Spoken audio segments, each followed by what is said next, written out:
So let's talk a little bit about the different ways that you can manage risk. And it's generally going to fall into a few categories. You can obviously try to avoid the risk altogether or reduce it.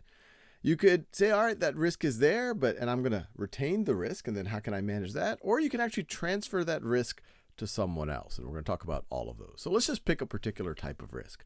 Let's say one financial risk is your loss of income. What happens if you lose your job? Or if you run a business, what happens if the business goes under or it has lower income for some period of time? Well, the first strategy is obviously to avoid that as much as possible, or to reduce the probability of that as much as possible. So if you're at a job, try to perform well at your job. So if they're firing folks or if they're doing layoffs, you are a crucial employee that they can't let go. That is a good way of avoiding or at least reducing your risk. You can't completely avoid your risk. Things happen in the economy. No matter how good you are at work, sometimes you can get fired, you can get laid off. So always keep that in mind. But obviously, we all want to reduce that as much as possible.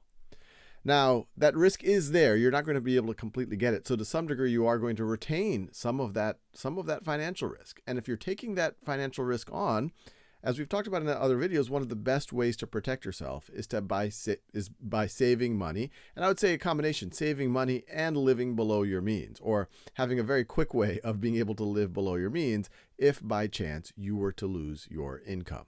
Because if you do that, you have more time, you could live off of your savings, especially if you don't spend a lot to live, and you have time to transition to something else. Now, you can also transfer the risk to others, and that's usually through some form of insurance. There is government unemployment benefits, but oftentimes that's not going to be enough to cover your expenses. And there are other types of unemployment insurance that you might be able to get. That's a little bit less common for people to get, unemployment insurance above and beyond that. So most folks are usually, when it comes to loss of income, let's avoid it or minimize the chances of that happening, but then also create a nest egg.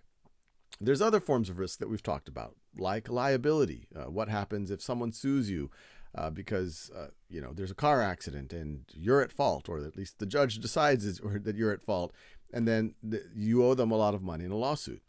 Well, once again, the best thing to do is to avoid or reduce. Now, you can't avoid that risk completely unless you're willing to just not travel or not drive or anything like that, but you can reduce it by driving safely, conscientiously, not texting while you're in the car, so that you're very unlikely to be at fault if there's any type of accident. You are a defensive driver. That's always should be the first line of attack. But then on top of that, if you could retain some of that risk, obviously, and the best way to manage that is save money, etc., so that if something were to happen, it's not going to be the end of the world for you financially.